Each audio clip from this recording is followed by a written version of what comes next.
हरे कृष्णा। तो चलिए आज मैं आप सभी को बताती हूँ कि इस बार जो अप्रैल माह में रखा जाएगा एकादशी व्रत, तो वो कौन सा एकादशी व्रत है, जिसकी शुभ तिथि क्या होगी, कौन से शुभ मुहूर्त होंगे और पूजा विधि क्या होगी और पारण का समय क्या होगा। तो चलिए जान लेते हैं इस बार कि पंचांग के अनुसार जो हर साल बैसाख माह की कृष्ण पक्ष की एकादशी तिथि को बरूतनी एकादशी का व्रत रखा जाता है और बरूतनी एकादशी कहते हैं। तो आइए जान लेते हैं कि इस बार जो बरूतनी एकादशी अप्रैल में यह व्रत कब रखा जाएगा और इस दिन किस भगवान की पूजा अर्चना होगी और किस विधि के अनुसार होगी, और इस विधि के अनुसार होने के साथ साथ कौन सी माह में कौन सी दिन और कौन सी डेट को हमें बरूतनी एकादशी का व्रत रखना है, जो कि हम किस समय व्रत रखें, किस विधि अनुसार रखें, सारी जानकारी मैं आप सभी को इस वीडियो में बताने वाली हूँ। प्लीज़ ध्यान से मन लगाकर सुने और कमेंट बॉक्स में हरे कृष्णा लिखना ना भूलें। तो हिंदू धर्म में जो एकादशी व्रत को बहुत पवित्र और फलदायी माना जाता है और वैदिक पंचांग के अनुसार हर महीने में 2 बार एकादशी आती है और साल भर में कुल 24 एकादशियाँ होती हैं। और धार्मिक मान्यताओं के अनुसार विधि विधान से एकादशी के दिन भगवान विष्णु की पूजा अर्चना करने से घर परिवार में सुख समृद्धि आती है। फिलहाल अप्रैल माह चल रहा है और इस माह के बैसाख माह की कृष्ण पक्ष में बरूतनी एकादशी का व्रत रखा जाएगा और यह अप्रैल माह की अंतिम एकादशी होगी। ऐसी मान्यता है कि बरूतनी एकादशी का व्रत करने से व्यक्ति के सारे पाप कट जाते हैं और जीवन में सुख शांति समृद्धि और सौभाग्य का आगमन होता है। वहीं इस दिन माता लक्ष्मी और तुलसी की पूजा करने से भगवान विष्णु जल्दी से प्रसन्न भी हो जाते हैं। तो ऐसे में चलिए आइए जान लेते हैं कि अप्रैल माह की अंतिम एकादशी की तिथि, शुभ मुहूर्त और पूजा विधि और पारण का समय कौन सा रहने वाला है, कौन सी विधि अनुसार हम भगवान विष्णु की पूजा अर्चना करेंगे, क्योंकि एकादशी का व्रत भगवान विष्णु और माता लक्ष्मी को समर्पित होता है और माता लक्ष्मी और विष्णु भगवान की कृपा पाने हेतु हमें किस विधि अनुसार कौन सी डेट को किस प्रकार विधि के अनुसार हमें पूजा अर्चना करनी है भगवान की, जिससे वो प्रसन्न हो जाए और हमारी हर मनवांछित फल की हमें प्राप्ति कराएं। तो चलिए जान लेते हैं पूरी जानकारी इस व्रत के बारे में।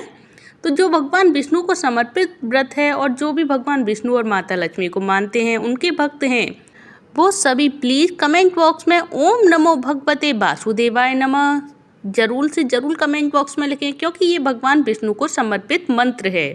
तो चलिए आगे मैं बताती हूँ आप सभी को बरूतनी एकादशी 2025 जो इस तिथि और जो शुभ मुहूर्त रहेगा वो कब से कब तक रहेगा।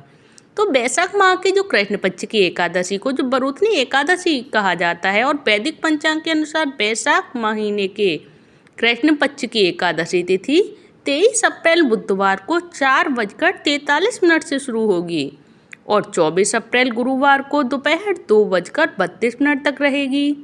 तो ऐसे में बरूतनी एकादशी का व्रत 24 अप्रैल गुरुवार को ही रखा जाएगा और वहीं अगले दिन यानी कि 25 अप्रैल को इस व्रत का पारण भी किया जाएगा और पारण करना दूसरे दिन ही होता है। और मैं आप सभी को आगे वीडियो में बताऊंगी कि पारण का समय कौन सा रहेगा, क्योंकि व्रत का पारण अगर हम समय अनुसार ही करें तो हमें व्रत का पूर्ण फल प्राप्त होता है, और अगर हम समय से ना करें तो जो हम इतनी मेहनत से जो इतना भगवान विष्णु को समर्पित जो व्रत है, ये एकादशी व्रत इतना मेहनत से रहते हैं, तो उसका हमें पूर्ण फल नहीं मिलता और ये पूर्ण व्रत फलदायी नहीं माना जाता, वो वेस्ट हो जाता है व्रत हम इतनी मेहनत से जो करते हैं। तो इसलिए मैं आप सभी को कहूँगी कि अगर हम पारण भी सभी समय से करें तो वो समय कौन सा है जिसमें हमें पारण करने से पूर्ण फल की प्राप्ति होगी।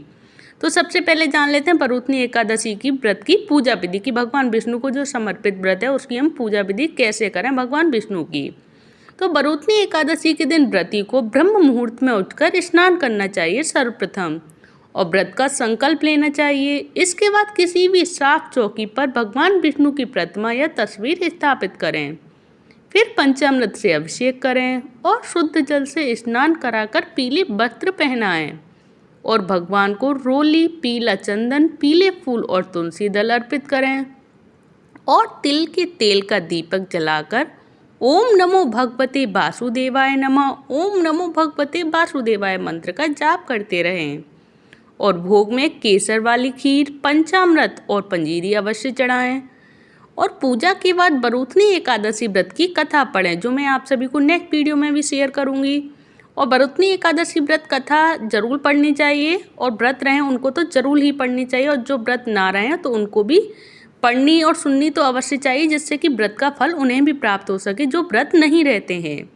तो ये भी व्रत की महिमा है। बरुतनी एकादशी व्रत पर हमें कथा अवश्य सुननी चाहिए, पढ़नी चाहिए, और एक दूसरे के साथ शेयर भी करनी चाहिए। और अंत में भगवान विष्णु की आरती करके उन्हें प्रसाद भी वितरण करना चाहिए। तो देखिए, ये रही पूरी पूजा विधि भगवान विष्णु को प्रसन्न करने के लिए एकादशी व्रत की पूरी पूजा विधि कि हमें एकादशी व्रत को भगवान विष्णु को प्रसन्न करने के लिए किस विधि विधान अनुसार भगवान विष्णु की पूजा अर्चना करनी है।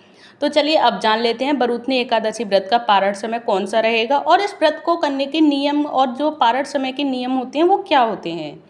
तो किसी भी व्रत के अगले दिन जो पारण करने का विशेष जो महत्व होता है, और 2025 में बरुतनी एकादशी व्रत का पारण समय 25 अप्रैल शुक्रवार को किया जाएगा। ऐसे में पंचांग के अनुसार पारण का शुभ समय सुबह 5:46 से लेकर 8:23 तक रहेगा। और इस बात का विशेष ध्यान रखें कि पारण शुभ मुहूर्त में ही करना चाहिए, तभी व्रत पूर्ण माना जाता है, जैसे कि मैंने आप सभी को पहले भी बताया था। और पारण के समय सात्विक और हल्का भोजन ही करें। सात्विक और हल्के भोजन का मतलब है भगवान विष्णु को भोग लगाकर उनकी प्रसादी के रूप में उसको हमें व्रत खोलते समय हमें पाना चाहिए, जिससे कि भगवान विष्णु के प्रसाद के रूप में जो हम पाएंगे वो सात्विक और हल्का भोजन कहलाता है। और हमें भगवान विष्णु को प्रसन्न करने के लिए और भी कुछ करना चाहिए, वो क्या है तो ये भी जान लीजिए कि बरुतनी एकादशी पर भगवान विष्णु और माता लक्ष्मी को प्रसन्न करने के लिए हमें और क्या करना चाहिए। तो भगवान विष्णु को पसंद है हरे कृष्ण महामंत्र, तो हमें इसका जाप भी करना चाहिए। और हरे कृष्ण महामंत्र कौन सा होता है, आपके मन में ये भी कन्फ्यूजन हो रहा होगा कि हरे कृष्ण महामंत्र होता कौन सा है। तो चलिए मैं क्लियर कर देती हूँ, और इसके बारे में भी फिर आगे बताऊँगी आप सभी को। तो चलिए सबसे पहले जान लेते हैं हरे कृष्ण महामंत्र, जो आप सभी मेरे साथ रिपीट भी कर सकते हैं। तो चलिए बोलते हैं हरे कृष्ण महामंत्र। हरे कृष्ण कृष्ण कृष्ण हरे हरे, हरे राम राम राम हरे हरे।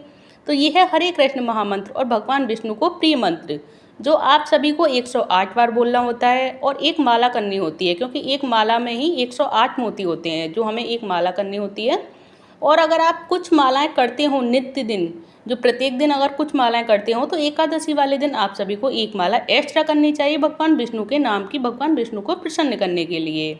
और अगर आप बिल्कुल भी मालाएं नहीं करते हो, तो आप एकादशी वाले दिन तो भगवान विष्णु को प्रसन्न करने के लिए एक माला तो अवश्य किया करें, जिसमें 108 मोती होते हैं और 108 बार बोले जाते हैं, उसी को एक माला कहा जाता है। तो ये रही भगवान विष्णु को प्रसन्न करने का नियम, और प्रसन्न कैसे हो सकते हैं ये मैंने आप सभी को बता दिया, क्योंकि एकादशी व्रत भगवान विष्णु को समर्पित है। और भगवान विष्णु को प्रसन्न करने के लिए अगर हम कुछ ना करें तो हमारे एकादशी व्रत पूर्ण कैसे होगा। तो भगवान विष्णु को प्रसन्न करने के लिए हरे कृष्ण महामंत्र जरूर करें। हरे कृष्ण कृष्ण कृष्ण हरे हरे, हरे राम राम राम हरे हरे, हरे कृष्णा हरि बोल।